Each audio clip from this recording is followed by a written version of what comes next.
Good morning, students. Today I will explain to you the questions and answer of lesson number 1, the fun they had. What are the main features of the mechanical teachers and the schoolrooms that Margie and Tommy have in the story? मार्गी और जो Tommy थे इस कहानी में उनके जो mechanical जो टीचर्स थे और जो स्कूल रूम थे उनके आपको मेन फीचर्स बताने हैं। मार्गी and Tommy had mechanical teachers. जो मार्गी और जो टॉमी थे उनके मैकेनिकल टीचर्स उनको स्टडी कराने के लिए आते थे या टीच करने के लिए कौन आते थे? Mechanical teacher. और जो मैकेनिकल जो टीचर है वहाँ वो यहाँ पर किसके लिए यूज़ में लाया गया है? कंप्यूटर के लिए यूज़ में लाया गया है, जिस कंप्यूटर पर मार्गी और जो टॉमी थे वो क्या करते थे? रीड करते थे। Flashing on large black screens on which all the lessons were shown and questions were asked।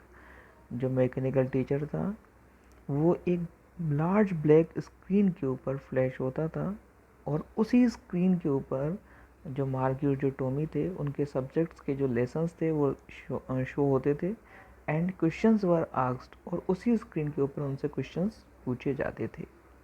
They had a slot in which students had to put their homework।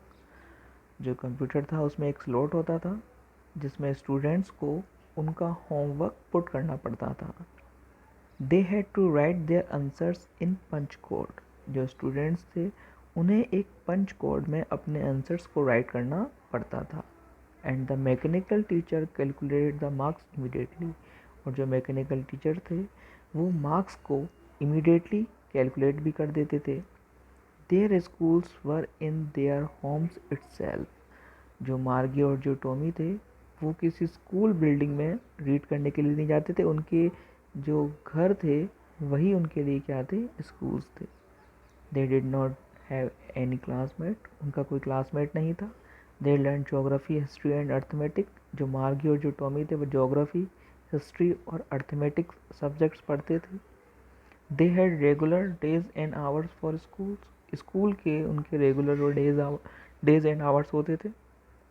मार्गीज school was right next to her bedroom. Margie का जो school था वो उसके bedroom के बिल्कुल next to था, यानी कि पास में था।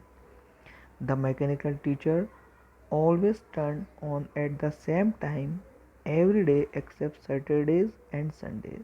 सैटरडेज एंड संडेज को छोड़कर जो मैकेनिकल टीचर था वो हमेशा सेम टाइम टर्न ऑन रहता था।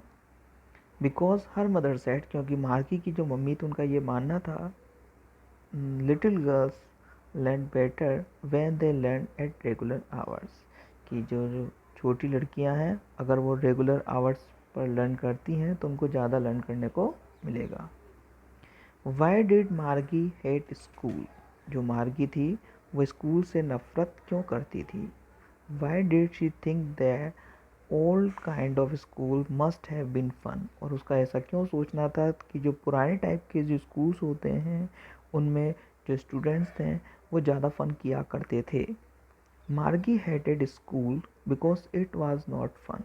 जो मार्गी थी वो स्कूल से नफ़रत किया करती थी क्योंकि जिस टाइप के स्कूल्स में वो पढ़ती थी उसमें कोई भी फन नहीं था।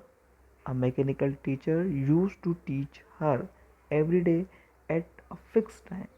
जो मैकेनिकल टीचर था वो उसे एवरीडे एक फिक्स टाइम पर पढ़ाने के लिए पढ़ाता था। The part that she hated the most was insulting the homework. जिस पार्ट से जो मार्गी थी वो सबसे ज़्यादा हेट करती थी वो वाला पार्ट था जिसमें उसको होमवर्क को क्या करना पड़ता था? इंसर्ट करना पड़ता था।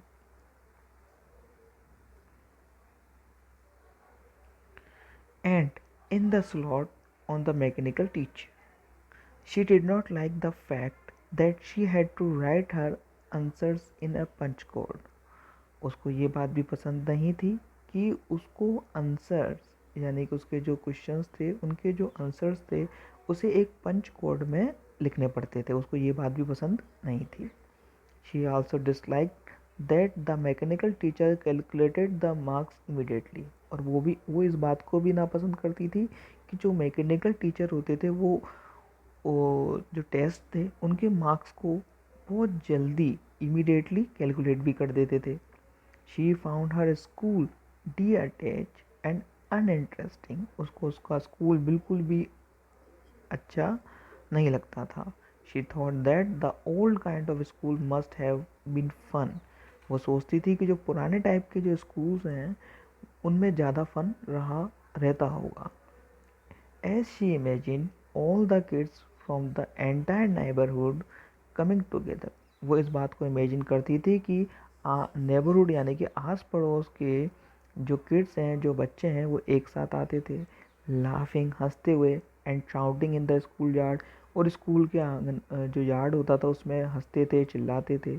शी इमेजिन दैट, वो इस बात की भी कल्पना करती थी that they would sit together in the school room, classroom, कि वो क्लासरूम में भी सारे के सारे जो बच्चे थे वो एक साथ बैठते थे, and go home together at the end of the day, और दिन के अंत में सारे के सारे जो बच्चे थे वो एक साथ ही घर जाया करते थे। They would learn the same things, जो सारे बच्चे थे वो एक टाइम एक जैसी चीज़ें सीखते थे, and could help one another with the homework, और वो होमवर्क करने में भी एक दूसरे की मदद कर सकते थे, एंड टॉक अबाउट इट, और होमवर्क के बारे में बातें भी कर सकते थे।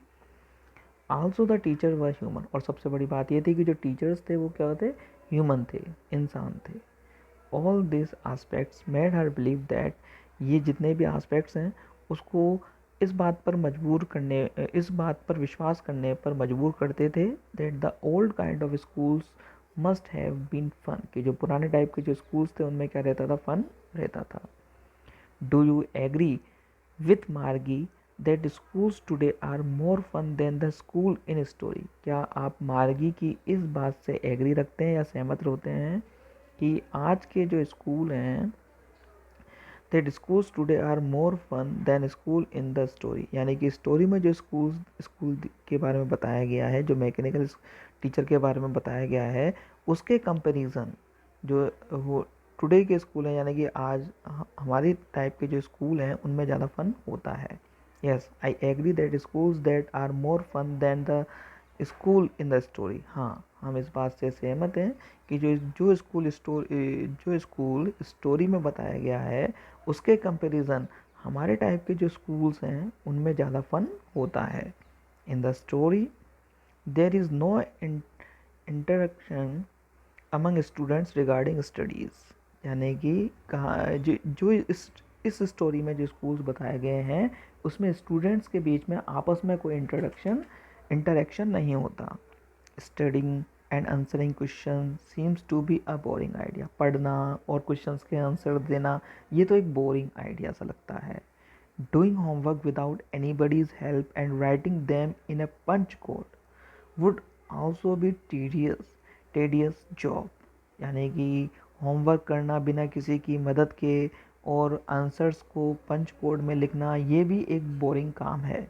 Moreover children develop a better understanding about each other, और सबसे बड़ी बात है कि जो बच्चे हैं वो डेवलप कर पाते हैं एक अंडरस्टैंडिंग एक दूसरे के बारे में, एंड ऑफ देयर सराउंडिंग, और अपने चारों तरफ का जो सराउंडिंग है उसके बारे में, when they go to school, जब वो कहाँ पर जाते हैं, स्कूल जाते हैं, and interact with each other, और एक दूसरे से जुड़ते भी हैं। It is healthier way of learning, और ये लर्निंग की एक हेल्दियर तरीका है। Having teacher explaining lessons is always more interesting than reading the entire lesson on a mechanical computer. Mechanical computer पर किसी लेसन को पूरा पढ़ना किसके कंपैरिजन इंटरेस्टिंग नहीं है, जो टीचर आपको किसी लेसन को एक्सप्लेन करें उसके कंपैरिजन बिल्कुल भी क्या नहीं है, इंटरेस्टिंग नहीं है। यानी कि जब कोई टीचर आपको किसी लेसन को एक्सप्लेन करता है तो वो आपको ज़्यादा समझ में आएगा किसके कंपैरिजन, मैकेनिकल कंप्यूटर के।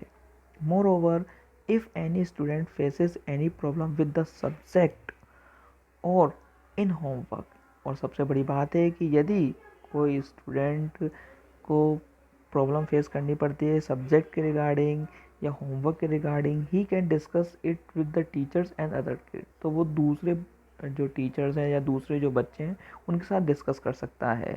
It is impossible to discuss problem in situations with a mechanical teacher. और मैकेनिकल टीचर के साथ प्रॉब्लम को डिस्कस करना बिल्कुल क्या हो जाता है, इम्पॉसिबल हो जाता है।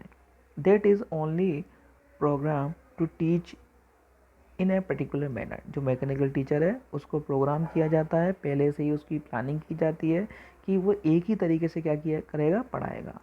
The excitement of waiting to now the marks score in exam is greater when one is sitting in a classroom with other students। जब हम दूसरे स्टूडेंट्स के साथ क्लासरूम में बैठे होते हैं, ठीक है, तो ये बहुत ज़्यादा क्या होता है, एक्साइटमेंट होता है जब हम अपने एग्ज़ाम के जो मार्क्स हैं उनके बारे में हमको जानना होता है। It doesn't it does not have the same effect when the marks are calculated immediately. और बहुत ज़्यादा इफेक्ट नहीं पड़ता जब मार्क्स को बहुत जल्दी क्या कर दिया जाता है, कैलकुलेट कर दिया जाता है after each stage, that too in a lonely room, और वो भी एक अकेले कमरे में। Finally the friends that you make at the school are probably the best friend that you will ever make in your entire life. और सबसे बड़ी बात यह है कि स्कूल लाइफ में जो आप फ्रेंड्स बनाते हो वो अपनी आपकी पूरी लाइफ में जो फ्रेंड्स बनते हैं उनके कंपैरिजन सबसे अच्छे होते हैं। The various qualities that you learn in schools like obedience, respect, kindness for others, sharing, taking part in school games, sports and other activities are all a part of school education today। ये activities हैं जो schools में करवाई जाती हैं, ये भी school education का एक पार्ट है। Therefore, schools today are more fun than the school in the story as these are more interactive. Today's school promote a healthy environment for the students to study and learn। आज के जो schools हैं वो promote करते हैं एक healthy environment को students के स्टडी के लिए और उनके सीखने के लिए।